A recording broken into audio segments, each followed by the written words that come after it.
বিশ্বকাপ ফুটবল শুরু হওয়ার আগে নট আউট নোমানে আমরা একটা ফেভারিট র্যাঙ্কিং করেছিলাম শিরোপা জয়ের জন্য ১ থেকে ১০ নম্বরে কোন দল কোথায়। সেখানে আমার হিসাবটা ছিল ১ নম্বর ফ্রান্স, ২ নম্বর স্পেন, ৩ নম্বর আর্জেন্টিনা, ৪ নম্বর পর্তুগাল, ৫ নম্বর ইংল্যান্ড, ৬ নম্বর ব্রাজিল, ৭ নম্বর জার্মানি, ৮ নম্বর নরওয়ে, ৯ নম্বর মরক্কো এবং ১০ নম্বর নেদারল্যান্ডস। বিশ্বকাপের প্রত্যেকটা দল তো অন্তত একটা করে ম্যাচ খেলে ফেলেছে।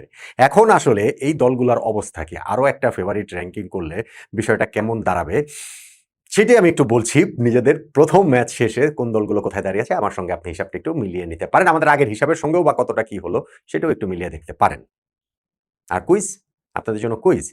ব্রাজিলের যে ম্যাচ শনিবার সকালবেলা তার আগ পর্যন্ত এটার উত্তর দিতে পারবেন যে ব্রাজিল হাইতির যেই ম্যাচ রয়েছে সেইখানে ব্রাজিলের ৩ নাম্বার গোল করবে কে? ১ নাম্বার না, ২ নাম্বার না, ৩ নাম্বার। এমন হতে পারে যে ব্রাজিল ৩ নাম্বার গোলটাই করতে পারল না। তাহলে উত্তর লিখবেন যে না কেউ করবে না।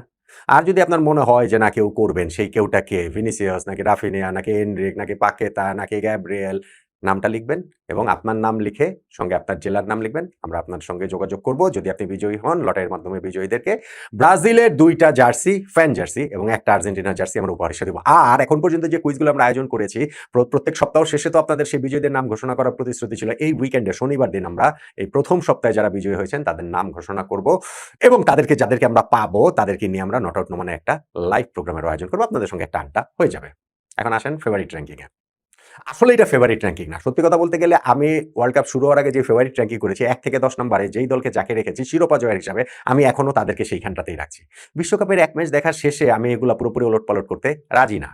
যেমন ধরেন পর্তুগালকে আমি ৪ নম্বরে রেখেছিলাম। পর্তুগাল কঙ্গোর সাথে যেভাবে খেলেছে এখন তো তাদের ওই হিসাব করলে কি তাদেরকে আমি ১০ এর বাইরে ঠেলে দিব? ধরেন স্পেনকে আমি ২ নম্বরে রেখেছিলাম। তারা কাবো ভের্দের সঙ্গে ড্র করেছে। এখন আমি স্পেনকে নিয়ে কি করব? আমার যেই প্রেডিকশনটা ছিল সেটা কিন্তু ওভারঅল ওয়ার্ল্ড কাপের প্রেডিকশন। হ্যাঁ, এই ফেভারিট র‍্যাংকিংটা আমরা করব। ১ম পর্ব শেষ হোক, জেনুইন একটা ফেভারিট র‍্যাংকিং করব আবারও গিয়ে যেই ১০ টা পজিশনে যাদেরকে রেখেছিলাম ফার্স্ট রাউন্ড শেষে আসলে হিসাবটা কি। তারপরে হয়তোবা আমরা এরপরে রাউন্ড বাই রাউন্ড সেই জিনিসটা করতে পারি। কিন্তু ওয়ার্ল্ড কাপের ১ম ম্যাচ দেখেই আমি ওই ফেভারিট র‍্যাংকিং পাল্টাতে রাজি না। আমার কাছে অ্যাবসোলিউটলি ১ থেকে ১০ নম্বরে যেই দল যেখানে ছিল সেই দলকে আমি সেইখানটাতে রাখছি শিরোপা জয়ের হিসাবে।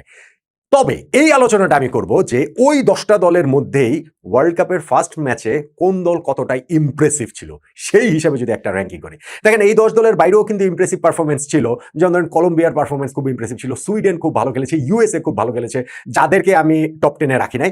সো ও অনেক ভালো খেললেও যারা যদি ভবিষ্যতে ফার্স্ট রাউন্ড শেষে টপ 10 এ আসতে পারে সেটা আসবে। সেটা অন্য আলোচনা। কিন্তু আমি এইখানটাতে ওই যে ফেভারিট র‍্যাংকিং আমি ১০ টা দলকে রেখেছিলাম তাদের নিজস্ব ১ম ম্যাচ শেষে কোন দলের কি অবস্থানে রয়েছে আমার হিসাবে সেইটা নিয়ে একটু আলোচনা করতে। এটা কিন্তু ফেভারিট র‍্যাংকিং না, আমি আবার বলি ফেভারিট র‍্যাংকিং যেটা ছিল সেটাই আছে। ফার্স্ট রাউন্ড শেষে আবার করব। এখন হচ্ছে গিয়ে ১ম ম্যাচের দলগুলোর পারফরম্যান্স ধরে যদি আমি ১ থেকে ১০ যদি র‍্যাংকিং করি সেই জিনিসটা আসলে কিরকম হবে। Number 10 Portugal. পর্তুগালের পারফরম্যান্স খুবই হতাশাজনক।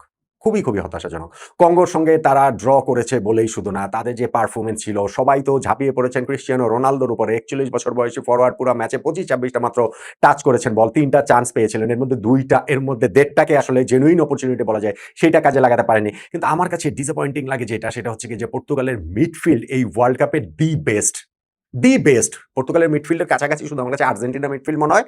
কিন্তু সেই মিডফিল্ড এনাফ অপরচুনিটি ক্রিয়েট করতে পারে নাই। এনাফ পেনিট্রেট করতে পারে নাই।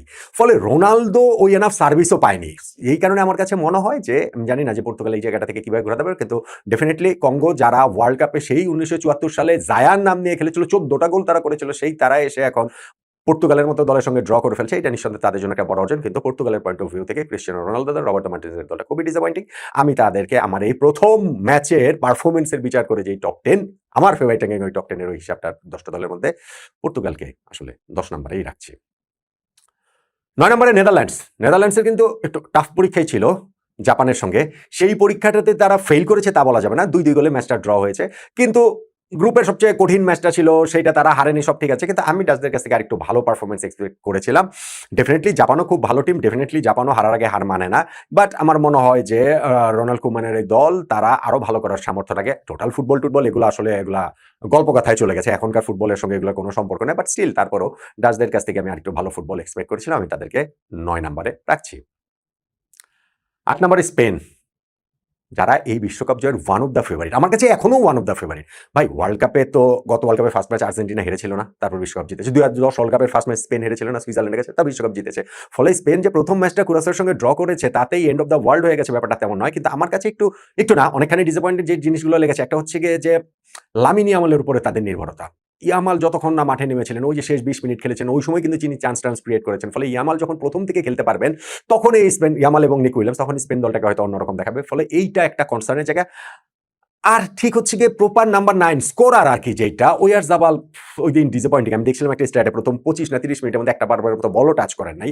ফলে এইটাও স্পেনের একটুখানি কনসার্নের জায়গা। আই এম শিওর যে স্পেন এই জায়গা থেকে ঘুরে দাঁড়াবে। কাবো ভের্দেকে ওখানে অবশ্যই ক্রেডিট দিতে হবে, কিন্তু ফার্স্ট ম্যাচটা যে স্পেন খেলেছে তাতে তাদেরকে আমি আসলে 8 নম্বরের উপরে রাখতে পারছি না। 7 নম্বরে ব্রাজিল।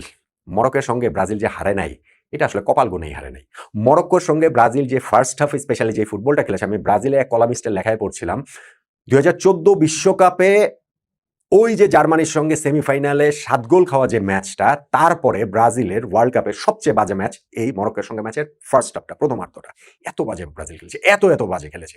সেকেন্ড হাফে তারপরেও তারা একটুখানি গুছিয়ে নিয়েছে, তারপরেও তারা ম্যাচটা হারেনি। ওই জায়গাটাতে মরক্কানদের তারা গোল করার ব্যর্থতার জায়গাটা তো রয়েছে। ব্রাজিলের সেন্ট্রাল ডিফেন্সের যে পেয়ার, আমি এক্সপেক্ট করছি ওয়ার্ল্ড কাপ যত এগোবে তারা আরো অনেক বেশি ভালো খেলবে। গ্যাব্রিয়েল এবং মার্কিনিওস, সেটা আসলে ভেরি স্ট্রং একটা সেন্ট্রাল ডিফেন্সের পার্টনারশিপ হওয়ার কথা। ভিনিসিয়াস একটা ম্যাজিক্যাল গোল দিয়েছেন, ওইটাই ব্রাজিলিয়ানদের মুখ রক্ষা করেছে। কিন্তু হ্যাঁ, গ্রুপের সবচেয়ে কঠিন ম্যাচটা প্রথমেই খেলে ফেলেছে, ফিফা র্যাঙ্কিংয়ে 6 নম্বর 7 নম্বর দল খেলে ফেলছে, এইগুলো বলে আসলে অজুহাত দেওয়ার কোনো উপায় নাই ব্রাজিল ফুটবলের ক্ষেত্রে। ফলে ওইটা ডিসঅ্যাপয়েন্টিং, এবং ব্রাজিলের যে পারফরমেন্সের বিচারে আমি ওই 10 দলের মধ্যে তাদেরকে আসলে 7 নম্বরের উপরে রাখার কোনো কারণ খুঁজে পাচ্ছি না। 6 নম্বরে নরওয়ে, ভেরি ইমপ্রেসিভ। ঠিক আছে, প্রতিপক্ষ ইরাক তুলনামূলক ভীষণ দুর্বল, তারপরেও যে তারা 4-1 গোলে জিতেছে, তারপরেও যে আর্লিং হাল্যান্ড জোড়া গোল করে ফেলেছেন, বড় দলগুলোর জন্য সিগন্যাল, ডেফিনেটলি সিগন্যাল। হ্যাঁ, গ্রুপে তাদেরকে এখনো বিগ টেস্টের মুখোমুখি হতে হবে। সেনেগাল রয়েছে, ফ্রান্স রয়েছে, কিন্তু আর্লিং হাল্যান্ডের নরওয়ে কিন্তু প্রথম ম্যাচে তাদের ওই পারফরমেন্স দিয়ে বুঝিয়েছে। আমি তাদেরকে আমার ফেভারিট র্যাঙ্কিংও তো 8 নম্বরে রেখেছিলাম, এবং এইখানে প্রথম রাউন্ড শেষে যে হিসাবটা আমি বলছি সেই জায়গাটাতে তাদেরকে আমি আসলে 6 নম্বরে রাখছি। 5 নম্বরে মরক্কো। ব্রাজিলের সঙ্গে ম্যাচের পারফরমেন্সের কারণে, স্পেশালি ফার্স্ট হাফের পারফরমেন্সের কারণে যেটা উচিত ছিল মরক্কোর, আমি মরক্কোর পার্সপেক্টিভ থেকে যদি আমি দেখি, তাহলে প্রথমার্ধে ব্রাজিলকে তারা রীতিমতো নাচিয়ে ছেড়েছে, এবং এই দলটা গতবার যে সেমিফাইনালে খেলেছিল ওয়ার্ল্ড কাপে, এইবারও যদি বহুদূর যায়, বহুদূর যায়, সেইটাতে অবাক হওয়ার কিছু থাকবে না। প্রথম ম্যাচে ব্রাজিলের বিপক্ষে পারফরমেন্স সেটাই আসলে বুঝিয়ে দিয়েছে। মরক্কোকে তাই হিসাবের মধ্যে রাখতে হবে। আমি আমার এই হিসাবের মধ্যে মরক্কোকে 5 নম্বরে রাখছি। 4 নম্বরে জার্মানি। হ্যাঁ, কুরাসাও ভীষণ দুর্বল প্রতিপক্ষ, তাদের বিপক্ষে 7 গোলের জয়টা কাউন্ট নাও করতে পারেন। কিন্তু ভাই, স্পেনও তো ভীষণ দুর্বল প্রতিপক্ষ পেয়েছিল, পর্তুগালও তো ভীষণ দুর্বল প্রতিপক্ষ পেয়েছিল, তারা তো জিততে পারেনি। জার্মানি শুধু জেতেনি, ডমিনেট করে জিতেছে। 7টা গোল দেওয়ার কনফিডেন্স অন্যরকম। ফলে ওই জার্মানি যে টিম, জামাল মুসিয়ালা, ফ্লোরিয়ান ভির্টস, কাই হাভার্টস, তাদের যে ওই লিঙ্ক আপ প্লে, সবকিছু মিলিয়ে আমার কাছে মনে হয় জার্মানি খুবই কনফিডেন্টলি এই ওয়ার্ল্ড কাপটা শুরু করলো এরকম একটা বিগ ভিক্টরিতে। তাদেরকে আমি আমার এই হিসাবটাতে 4 নম্বরে রাখছি। নাম্বার 3, মানবেন না অনেকেই, নাই মানতে পারেন, আর্জেন্টিনা। দেখেন, আর্জেন্টিনা আলজেরিয়ার বিপক্ষে ফ্যান্টাস্টিক খেলেছেন, Lionel Messi out of this world. কিন্তু প্রতিপক্ষ আলজেরিয়া, প্রতিপক্ষ কিন্তু অত বড় নাম না। আমার যে আলোচনাটা, সেই আলোচনাটাতেই হচ্ছে ওরকম যে প্রতিপক্ষ বিবেচনায় নিয়ে, ফার্স্ট ম্যাচ বিবেচনায় নিয়ে, পারফরমেন্স সবকিছু মিলিয়েই আমি এই হিসাবটা করছি। আর্জেন্টিনার প্রতিপক্ষটা তুলনামূলক দুর্বল হবার কারণেই কিন্তু আমি আমার এই হিসাবটাতে তাদেরকে 3 নম্বরে রাখছি।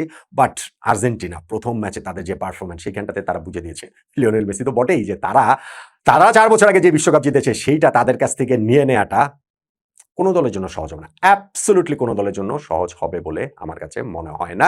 আর্জেন্টিনা খেলা যারা দেখেছেন তারা সেটা সবাই এক বাক্যে আসলে স্বীকার করবেন। আমি আর্জেন্টিনাকে, লিওনেল মেসির এই দলটাকে 3 নম্বরে রাখছি। 2 নম্বরে ফ্রান্স। ফ্রান্স সেনেগালের এগেনস্টে কিন্তু তাদের একটা বিগ টেস্ট ছিল। সেনেগাল আফ্রিকান টিম, 2002 সেই ওয়ার্ল্ড কাপ। আমরা জানি সেনেগাল, এখনকার সেনেগালও কতটা শক্তিশালী, এবং ফ্রান্স শুরুটা ফার্স্ট হাফটা তারা স্ট্রাগল করেছে, সিরিয়াসলি স্ট্রাগল করেছে। সেনেগাল যদি ওই চান্সগুলো কাজে লাগাতে পারতো তাহলে ফ্রান্সের খবর ছিল হয়তোবা, কিন্তু সেকেন্ড হাফে ফ্রান্স ফ্যান্টাস্টিকলি কামব্যাক করেছে। স্পেশালি ধরেন হচ্ছে ওই যে আওয়ার মার্কের পরে Kylian Mbappe, Michael Olise, desire ডুয়ে, Usman Dembélé সবাই মিলে তারা তাদের ওই অ্যাটাকিং প্রয়াসটা দেখিয়েছে খুব ভালোভাবেই। এবং তাদের যে ওই পেস, তাদের যে ওই ট্রিকারি, তাদের যে ওই যে ওলিসে যে পাসটা দিয়েছেন, কিলিয়ান এমবাপ্পে যে 2টা গোল করেছেন, ফাইনালি তারা 3 গোলের জয় নিয়ে আসে সেনেগালের কাছ থেকে। কিন্তু ফার্স্ট হাফ পারফরমেন্সটা তাদের যেহেতু অত ইমপ্রেসিভ ছিল না, সেই কারণে আমি ফ্রান্সকে আসলে 2 নম্বরে রাখছি। এবং বিশ্বকাপের ১ নাম্বার হিসাব প্রথম রাউন্ডের প্রথম ম্যাচটা প্রত্যেকটা দল খেলার পর টাইটেল কন্টেন্ডারদের মধ্যে আমার হিসাবে ১ নাম্বারে ইংল্যান্ড। ইংল্যান্ড ক্রোয়েশিয়ার বিপক্ষে ৪-২ গোলে জিতেছে এবং সেই ম্যাচটাতে ইংল্যান্ডের পারফরম্যান্স আমার কাছে ভেরি ইমপ্রেসিভ লেগেছে। ক্রোয়াটরা ঠিক আগের দল নাই, ঠিক আছে, কিন্তু তারপরেও প্রথমার্ধে ২ বার ইংল্যান্ড এগিয়ে যাওয়ার পরও তারা ম্যাচে ফিরেছিল। বাট সেকেন্ড হাফে ইংল্যান্ড ম্যাচে শুধুমাত্র আরো ২টা গোলই দেয়নি। সেকেন্ড হাফে শুরুতেই জুড বেলিংহাম গোলটাই শুধু দেননি, হ্যারি কেনের ওই ব্রেস তো রয়েছে, ২টা গোল দিয়েছেন। একই সঙ্গে ম্যাচের কন্ট্রোলটা যেভাবে ইংল্যান্ড নিয়ে নিয়েছিল সেটা কিন্তু ভেরি ইমপ্রেসিভ। তাদের মিডফিল্ড খুবই strong, Elliot Anderson, Declan Rice, Harry Kane number 9 থেকে তিনি পেছনে নেমে এসে যেইভাবে খেলছিলেন সেইটাও আসলে খুবই ইমপ্রেসিভ। তাদের ওই উইংয়ে প্রচন্ড রকমের পেস রয়েছে। ননি মাডুয়েকে পরে যেমন রাশফোর্ড নেমেছেন, সাকা নেমেছেন, গর্ডনের ট্রিকারি এখানটাতে রয়েছে। সো সবকিছু মিলিয়ে ইংল্যান্ডের এই দলটা প্রথম ম্যাচের পরের পারফরমেন্স যদি আমি বিবেচনা করি তাহলে আমার কাছে সবচেয়ে ইমপ্রেসিভ লেগেছে ইংল্যান্ডের পারফরমেন্স। দেখেন, আমি তো আমার হিসাবটা বললাম, আমার হিসাবটা কি? বিশ্বকাপে প্রত্যেকটা দলের প্রথম ম্যাচ শেষে পারফরমেন্সের বিচারায় যেই ১০টা দলকে আমি ফেভারিট র্যাঙ্কিংয়ে রেখেছিলাম তাদের অ্যাবসলিউটলি আগের অবস্থানেই আমি রাখছি। কিন্তু প্রথম ম্যাচের পারফরমেন্স শেষে এই দলগুলোর অবস্থান যদি বলি সেইটা আমার কাছে এইরকম যে ১ নম্বরে ইংল্যান্ড, ২ নম্বরে ফ্রান্স, ৩ নম্বরে আর্জেন্টিনা, ৪ নম্বরে জার্মানি, ৫ নম্বরে মরক্কো, ৬ নম্বরে নরওয়ে, ৭ নম্বরে ব্রাজিল, ৮ নম্বরে স্পেন, ৯ নম্বরে নেদারল্যান্ডস, ১০ নম্বরে পর্তুগাল। আমার এই হিসাব প্রথম রাউন্ডে, এটার হিসাবটা হচ্ছে প্রতিপক্ষ হিসাব করে, এটার হিসাবটা হচ্ছে যে প্লেয়াররা কিরকম পারফর্ম করেছেন সেটা অ্যাবসলিউটলি পারফরমেন্সের বিচারে আমার যে হিসাবটা, আমার যে এই ১ থেকে ১০ যেটা আমি করলাম সেটার সঙ্গে আপনি আসলে কতটা একমত? পুরোপুরি একমত বোধহয় হবেন না। স্পেশালি আমি জানি না যে এরকম একটা জয় পাওয়ার পর স্পেশালি ধরেন নাম্বার ১ ইংল্যান্ড কেন? এটা ফ্রান্স হতে পারত সহজেই বা আর্জেন্টিনা হতে পারত। আবার ধরেন ব্রাজিল নাম্বার 7 কেন? সেইটা ব্রাজিলকে কি মানে আরো নিচে দেয়া যেত কিনা? নাকি আসলে আরেকটু উপরেই ব্রাজিলকে রাখা যেত? যেহেতু এই ২ টা দলের সমর্থকরা আমাদের প্রচুর মানে সবচেয়ে বেশি। সো আপনাদের সেই মতামতটা জানাতে পারেন এবং সেই কুইজের উত্তর দিয়ে আপনারা আপনাদের প্রিয় দলের জার্সিটা জিতে নেওয়ার সুযোগটা নিতে পারেন।